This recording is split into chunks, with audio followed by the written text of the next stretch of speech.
Hey there, everyone.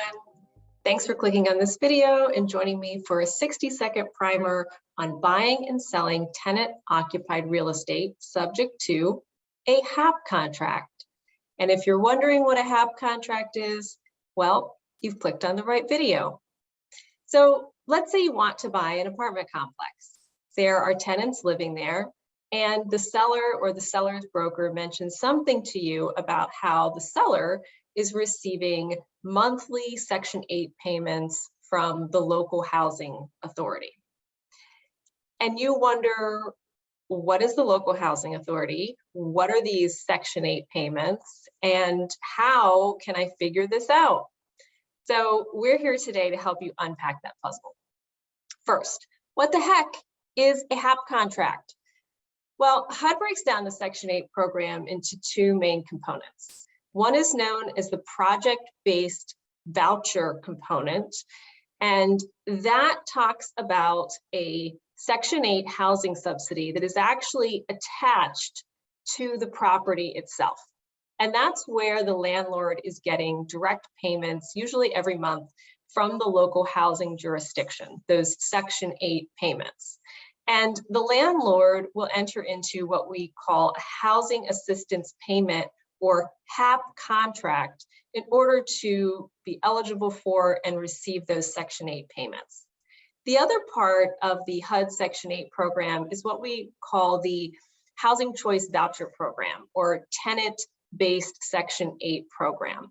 And this is where a tenant receives an actual portable housing choice voucher that enables the tenant to live in a house or an apartment complex using that voucher. And that voucher is portable as opposed to project-based Section 8, which stays with the property.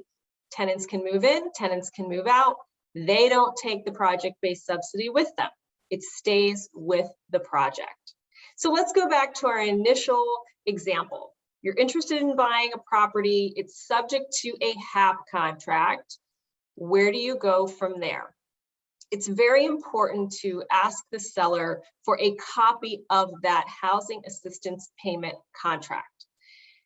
You will want to read that contract thoroughly and make sure that there are no notice or consent requirements required for the transfer of the property or your assumption of the HAP contract. That enables you as the new owner and new landlord of the property to actually receive those housing choice voucher payments. Some HAP contracts will require, and this varies by jurisdiction to jurisdiction, so you need to find out, one, what is the local jurisdiction that runs this HAP contract program, and that will be self-evident from the HAP contract itself. And then, are there notice and consent requirements before the actual transfer of the property? Knowing these things will protect you as the potential buyer of one of these projects. It's always important to consult with an attorney on these topics, someone that is very familiar with this area of the law.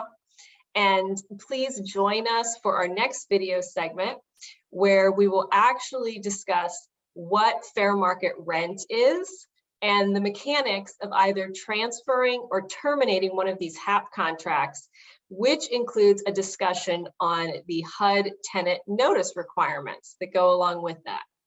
Thank you for joining me today. Please click the link below for more information about this and other affordable housing topics. Please join us for our next video segment. And please reach out and connect with one of our affordable housing attorneys if you have questions on this or any other affordable housing topic. Thank you very much and have a great day. Bye-bye.